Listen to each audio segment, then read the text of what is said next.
La Maison d'Haïti, fondée il y a 40 ans, a pour objectif de faciliter l'intégration des immigrants, et pas seulement des Haïtiens, qui viennent s'établir à Montréal. Dans les années 80, par exemple, on y donnait des cours de couture pour que les nouvelles arrivantes puissent se dénicher un emploi. Aujourd'hui, les jeunes immigrants peuvent aussi y suivre divers cours et pratiquer des sports, des activités qui les aident à mieux s'intégrer. On informe également les nouveaux arrivants sur les particularités administratives du Québec et du Canada. Bien sûr, lors du séisme de 2010, la Maison d'Haïti est devenue un point de ralliement important pour la communauté montréalaise. La maison a servi de courroie de transmission dans plusieurs dossiers de recherche et de parrainage. Cette maison existe grâce à Marjorie Villefranche, une femme qui est arrivée au Québec à l'âge de 12 ans et qui n'est jamais repartie. Bonjour, Madame Villefranche. Bonjour. Dans quelles circonstances vous êtes arrivée au Québec? Je suis arrivée au Québec, j'avais 12 ans donc, et mes parents m'avaient dit que j'allais seulement pour les vacances, dans un camp de vacances. Et donc, je suis arrivée comme ça. Avec votre frère? Avec mon frère. Donc, on n'était pas dans le même camp. Lui était dans un camp de garçons, moi, j'étais dans un camp mixte. Et puis, en fait, mes parents avaient bien l'intention de nous laisser ici, mais ils ne nous l'avaient pas dit. Parce qu'ils voulaient nous faire étudier ici, donc en pension. Parce que dans votre pays, c'était pas très Il y avait la gai. dictature, il y avait la répression, l'atmosphère n'était pas très intéressante et mes parents commençaient un peu à avoir peur pour notre sécurité. Donc, ils avaient pris la décision de nous envoyer ici étudier, mais on ne le savait pas au départ. Pour moi, je partais en vacances et je rentrais chez moi ensuite. Et quand vous l'avez su? Mais quand je l'ai su, j'étais très, très peinée parce que je n'étais pas contente au départ. Donc, pas du tout, parce que je ne savais pas que je partais pour toujours et je n'avais dit au revoir à personne. Et donc, j'avais l'impression qu'on m'avait arraché d'un coup sans que j'aie le temps de faire mon deuil, finalement. Vous aviez la sensation d'être déracinée? Mais complètement déracinée et un peu trompée, parce que pourquoi on ne me l'avait pas dit? Pourquoi est-ce que je ne le savais pas? Donc, j'étais pas très contente. Ça m'a pris quelques années avant de... Vous viviez alors dans une institution scolaire? Oui, j'étais en pension, donc dans une institution religieuse. Mm-hmm. Donc moi, j'étais dans une, mon frère dans l'autre, et on essayait de se voir des fois les fins de semaine, parce qu'il y avait quand même ma tante qui était ici. Donc on se réunit, des fois on se voyait chez ma tante en fin de semaine.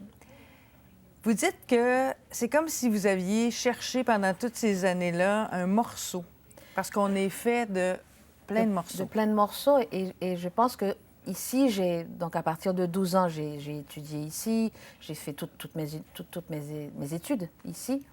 Et il y a des morceaux de nous qu'on retrouve. Mes parents sont rentrés 4 ans plus tard, donc on est retourné vivre en famille, tout le monde ensemble. Ça se passait bien, mais il y avait toujours comme un morceau qu'on cherche. Hein.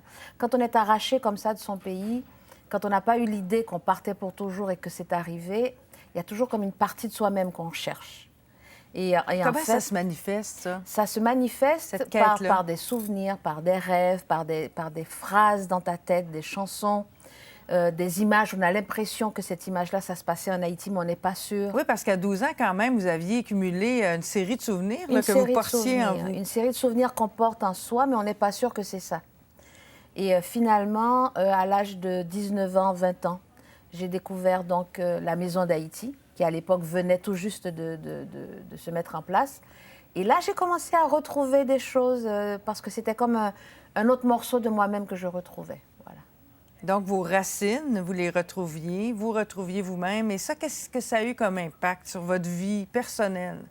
Mais c'est-à-dire que ça a eu comme impact qu'il y a comme un morceau de moi que j'ai retrouvé, donc j'étais complète. Voilà. Donc là, c'est comme un puzzle. Et donc là, c'était le morceau qui manquait, qui s'est replacé. Et là, je me sentais mieux et beaucoup plus, beaucoup plus prête à faire face à ma vie. Et donc à l'époque, donc j'avais quelques années après, donc ma fille, elle avait à peine 2 ans, quand justement à la Maison d'Haïti, j'ai commencé à m'impliquer vraiment comme bénévole au départ. Et en fait, on était une série de jeunes mères un peu dans ma situation, d'origine haïtienne, dont les enfants étaient nés ici, des enfants jeunes, et on a commencé à faire des activités culturelles pour nos enfants. Et donc, c'est ça qui m'a aidée finalement d'abord à apprendre la culture de mon pays. Ben oui, Voilà. et à l'aimer. Voilà. Et quand on n'a pas connu un tel lieu, là, parce qu'on est né ici, on peut difficilement s'imaginer l'importance que ça a. Parlez-moi. Un organisme comme la Maison d'Haïti, Oui. c'est des racines.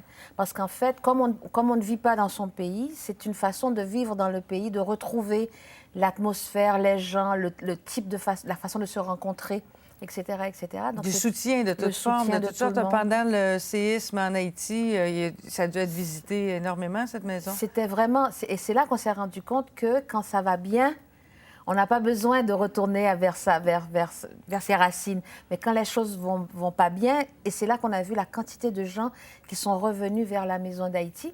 Et c'était vraiment étrange parce que les premiers jours, donc les 2 premiers jours après le tremblement de terre, personne n'avait de nouvelles vraiment. Donc, même quand les gens venaient à la Maison d'Haïti, on n'avait pas grand-chose à leur dire parce qu'on ne savait pas ce qui se passait, on n'arrivait pas à communiquer. Mais les gens venaient, s'asseyaient et se disaient, bon, on vient là, on s'assoit là, mais on ne sait même pas pourquoi on est là parce qu'on ne sait même pas ce que vous pouvez faire pour nous. Ben, nous, on leur donnait du thé, on les réconfortait parce que personne n'avait de nouvelles. Mais c'était comme un lieu de rassemblement, un lieu où on sent qu'on est... Voilà, on peut prendre soin les uns des autres. Voilà. Avez-vous pensé retourner vivre en Haïti à un moment donné?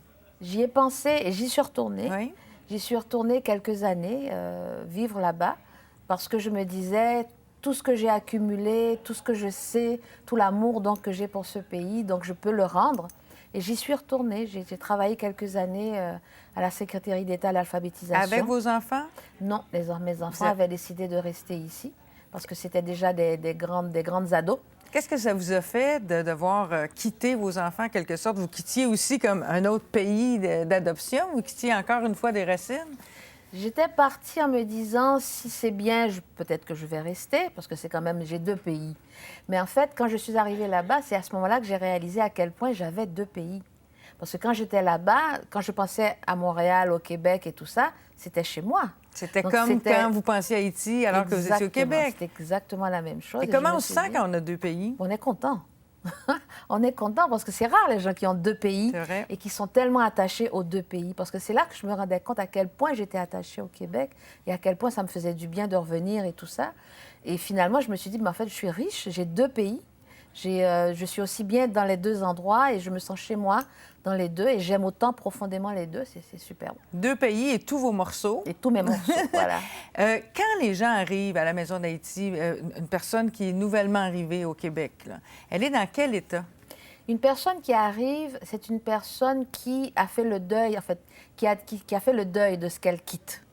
Même quand la situation était difficile et qu'elle pense que c'est pour le mieux, un petit peu comme quand mes parents m'avaient fait venir ici en pensant que c'était pour le mieux, même en pensant consciemment que c'est pour le mieux, on a quand même beaucoup de peine de quitter son pays parce qu'on quitte tout un monde, on quitte sa famille, on quitte son voisinage et donc et on quitte une façon de vivre, de manger, des bruits, des odeurs.